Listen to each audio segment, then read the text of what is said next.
You know, when I first came to this country, everything was so exciting, everything was so shiny, everything was so nice, everything was so, like I cash at some point I was buying almost everything. I was buying toys for my child, I was buying I was buying from Amazon almost every week. I was buying stuff. I was buying too much stuff, toys, clothes, everything. But at some point, it was overwhelming for me. I'd had too much stuff. I was managing too much stuff. I was like spending time, like it was just too much. So I just thought to myself, there has to be a better way.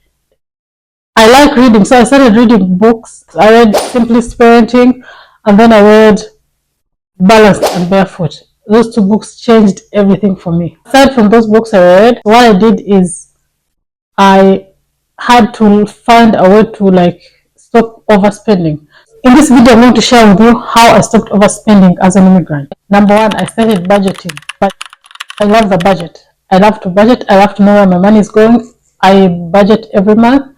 So it helps me stay in check, know what is coming in and what is coming out and what is going where. So, and in case I want to spend on something big or something, anything, I just know if it's in the budget, I can buy it. So I don't feel guilty like spending on something. The budget for me, it gives me freedom. One of the other things I did to stop overspending was unsubscribing from apps that make you spend.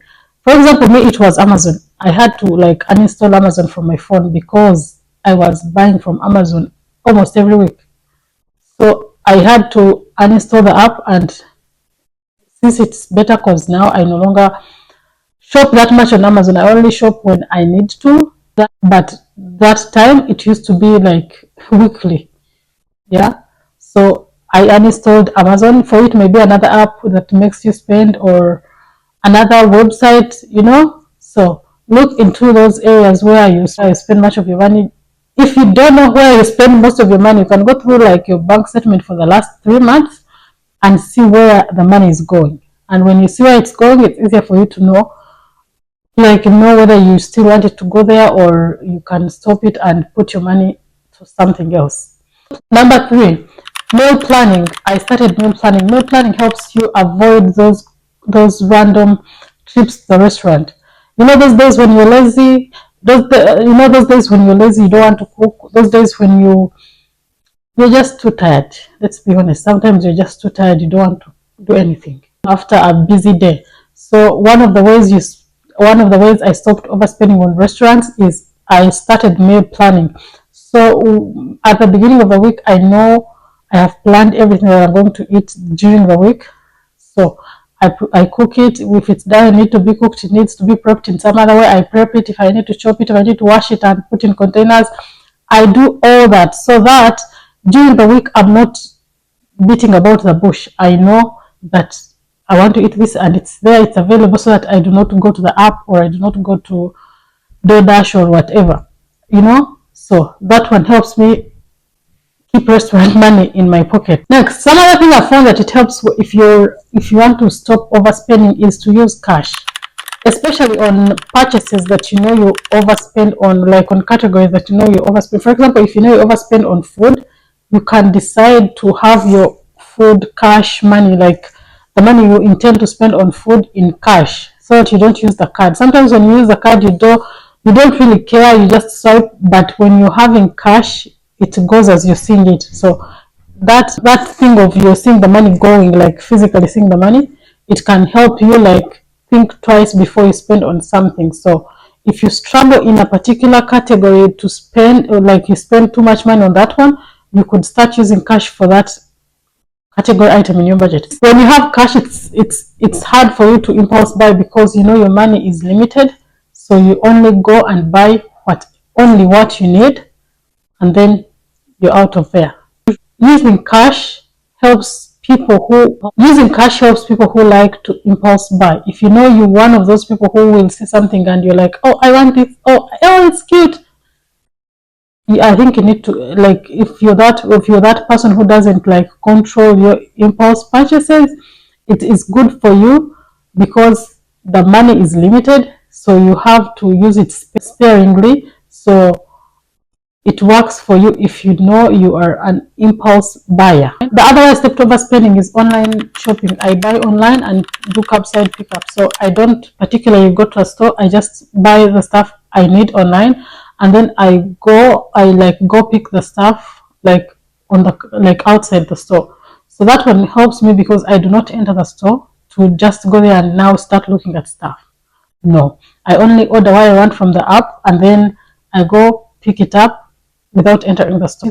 Ordering online helps you see only what you need because you type it in, and then it helps you see the total money you're spending before you buy, like before you pay. You first see the total and you're like, oh, is that much? Is that little? So you're able to like maybe make a second decision, or and then it also helps you it helps you keep walking through the aisles and checking if you want this, if you want this, if you want this, if you want this. And when you keep walking through the aisles, that's when you impulse buy on stuff you didn't plan to buy. It also gives you time to think before you check out.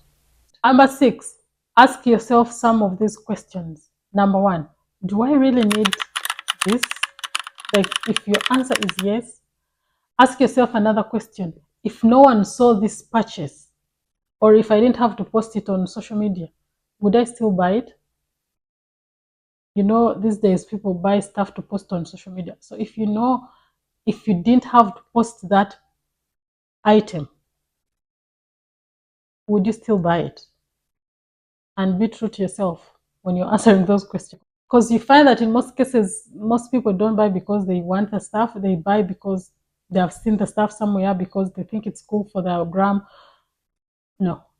You should buy stuff because you want it or because you need it, not because someone needs to see it. Another question I always ask myself is, do I have something that looks like this? Or do I have something that can serve the same purpose?